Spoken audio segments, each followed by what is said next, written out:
Monday's first presidential debate between Hillary Clinton and Donald Trump could be one of the most watched events in TV history. Analysts expect it to beat the record set in 1980 when 80 million Americans watched Jimmy Carter and Ronald Reagan's only debate. Monday's audience could even come close to the most watched sporting event in U.S. history. Nearly 115 million Americans saw the 2015 Super Bowl. Jan Crawford has been learning how candidates get ready for prime time. Jan, good morning.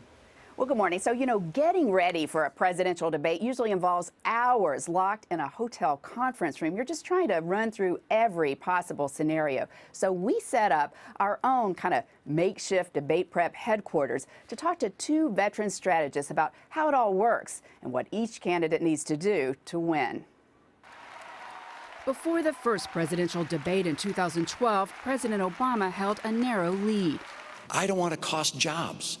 But after a debate where many saw the president as distant and disengaged, Republican nominee Mitt Romney pulled ahead. You saw Romney, who seemed to be sort of brimming with energy and upbeatness and ideas, and Obama seeming to be unhappy to be there and sort of annoyed that he had to be there. Republican strategist Dan Senor helped Romney prepare for that debate. We sat down with him and Democratic strategist Michael Feldman, who helped run Al Gore's 2000 presidential run, to find out what goes into a winning debate. Of all the big moments in a campaign, this is the only one where the American people are judging both candidates side by side and next to each other. The best performers are the ones who say, I'm not going to win or lose this debate on this detail or that detail. It's the general impression I make. In Monday's debate between Donald Trump and Hillary Clinton, two candidates with historically high disapproval ratings, one strategy may involve showing a softer side.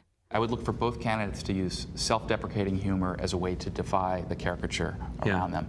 Reagan did it in '84. I am not going to exploit for political purposes my opponent's youth and inexperience. But sometimes coming in with a line you've practiced can backfire. Secretary Clinton in 2008 had a prepared line that she delivered against, at that time, Senator Obama. Lifting whole passages from someone else's speeches is not change you can believe in, it's change you can Xerox. A couple people booed, it was awkward. So being prepared doesn't necessarily mean that you're going to hit the target. To prepare, candidates often hold full-length mock debates in hotel conference rooms, set up to replicate the actual stage and prepare for every move, even the handshake. Watch the handshake at the beginning of the debate. Taller candidates will spend more time trying to engage in the handshake. I know this sounds ludicrous, but it's done. But there's all this psychology behind who seems in more control of a handshake. Replicating the physical space also helps prepare for how your opponent may use it. In 2000, Vice President Gore walked into the podium space of Governor Bush.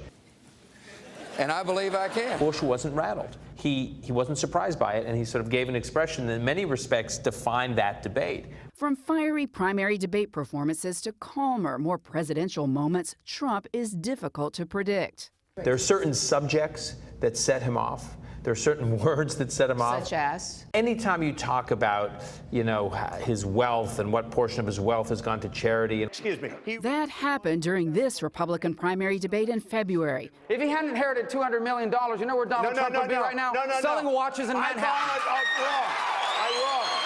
Over nearly a dozen primary debates, Trump also became famous for his reactions. If she's talking and he looks not like a president, he is setting himself back. So he's just got to be practicing standing at a podium, having a sort of default facial expression. Also, eye contact is really important. Candidates practice eye contact with the moderator.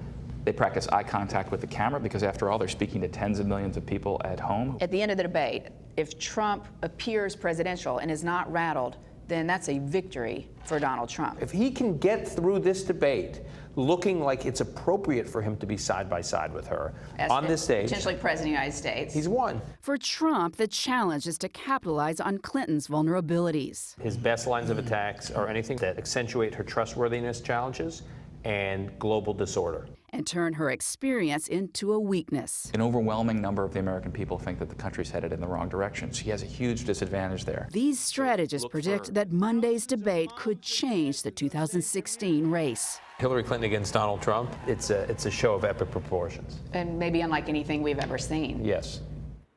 Now, one thing that our experts say is often overlooked is just how physically exhausting a 90-minute debate can be. Trump has never participated in such a long debate against just one other candidate. And Clinton, of course, she's recovering from that recent bout of pneumonia. So it is possible that fatigue could be a factor for both of them. Nora? Jan, thank you. It seems like it's not only the performance, how they do, but it's also managing the expectations. And it seems like already there's a different bar for each one of them about what constitutes success. But I love the little nuggets from both Dan and Mike. I've never paid attention to the handshake before. I just think, okay, or the way they approach each other, or I've certainly noticed that they look each other in the eye, but now we have so many things to look out for. It's going to be very interesting. Absolutely. I think they'll both be ready in their own way. In their own way. I agree with you. Monday. I agree with you. And a reminder, you can watch Monday night's debate right here on CBS. Live coverage begins at 9, 8 Central.